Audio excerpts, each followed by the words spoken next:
میرے بچپن کے دن کتنے اچھے تھے دن، آج بیٹھے بٹھائے کیوں یاد آ گئے۔ آنکھیں جو ڈھونڈتی ہیں بچپن کے رات دن، دل ہے کہ مانتا ہی نہیں ہم جواں ہو گئے۔ عزیز سامعین، آج بیٹھے بٹھائے نہ جانے کیوں بچپن یاد آ گیا۔ وہ اینٹوں کی وکٹیں، وہ ٹوٹا سا بلہ، وہ گلیوں کی رونق، وہ اپنا محلہ، وہ بستے میں روٹی، وہ جیبوں میں سکے، امیری کے دن تھے وہ مٹی کا غلہ۔ اے بچپن بتا تو کہاں کھو گیا ہے، یا کہہ دے کہ اب تو بڑا ہو گیا ہے۔ بچپن میں کبھی دوستوں کی لڑائی ہو جاتی تو صلح کرانے کے لیے کہتے تھے، لڑائی لڑائی معاف کرو، اللہ دگا صاف کرو۔ اس جملے کا مطلب اس وقت یہی سمجھتے تھے کہ صلح کر کے مسجد کی صفائی کرنے چلے جاؤ۔ لیکن عزیز سامعین، کچھ دن پہلے پتہ لگا کہ اس جملے کا مطلب تو یہ تھا ہی نہیں۔ اس جملے کا تو مطلب تھا کہ صلح کر کے دل کو بغض وغیرہ سے صاف کر لو، کیونکہ یہ دل ہی ہے جو اللہ کا گھر ہے، اور ہم بچپن میں اللہ کا گھر مسجد کو ہی سمجھتے رہے۔ کتنا لاجواب جملہ ہے جو بچپن میں سکھایا گیا۔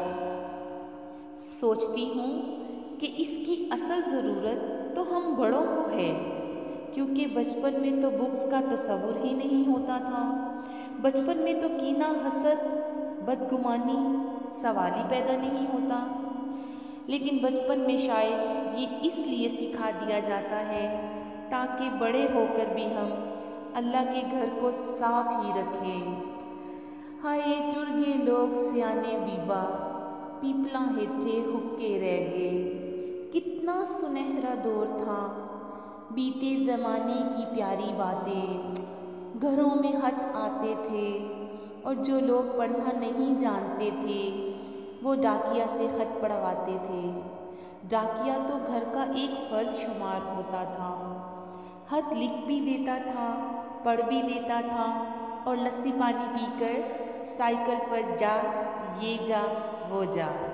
امتحانات کا نتیجہ آنا ہوتا تھا تو ہر وقت مصلے پہ بیٹھے رہتے اور یا اللہ اس دفعہ پاس کر دے، اگلی دفعہ محنت کریں گے، اور خوشی خوشی پاس ہوا جاتا تھا۔ یہ وہ دور تھا جب لوگ کسی کی بات سمجھ کر اوکے نہیں ٹھیک ہے کہا کرتے تھے۔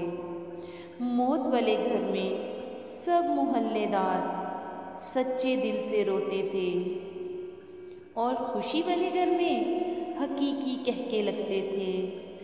ہر ہمسایہ اپنے گھر سے سالن کی ایک پلیٹ ساتھ والوں کے گھر میں ادھر سے ادھر ضرور بھیجتا تھا، اور کبھی بھی وہ پلیٹ خالی واپس نہیں آتی تھی۔ میٹھے کی صرف 3 ہی اقسام تھیں، حلوہ زردہ، چاول اور کھیر۔ آئس کریم دکانوں سے نہیں، لکڑی کی بنی ریڑھیوں سے ملتی تھی، اور جو میوزک نہیں بجاتی تھی۔ گلی گلی میں سائیکل کے مکینک موجود ہوتے تھے، جہاں کوئی نہ کوئی محلے دار قمیص کا کونا منہ میں دبائے پمپ سے سائیکل میں ہوا بھرتا نظر آتا تھا۔ اور جب نیاز بڑھتی تھی تو سب سے پہلا حق بچوں کا ہوتا تھا، اور ہر دوسرے دن کسی نہ کسی گلی کے کونے سے آواز آتی، بالو بچوں چیز ونڈی دی لے جاؤ، اور آن کی آن میں بچوں کا جمع غفیر جمع ہو جاتا تھا، اور کئی آوازیں سنائی دیتی اور کئی نہ سنائی دیتی۔ بس ایک ہی آواز آتی تھی، میرے بھائی دا حصہ بھی دے دو تے میری امی دا حصہ بھی دے دو۔ کیا حسین دن تھے۔ دودھ کے پیکٹ اور دکانیں تو بہت بعد میں وجود میں آئیں۔ پہلے تو لوگ بہانے سے دودھ لینے جاتے تھے، گفتگو ہی گفتگو تھی،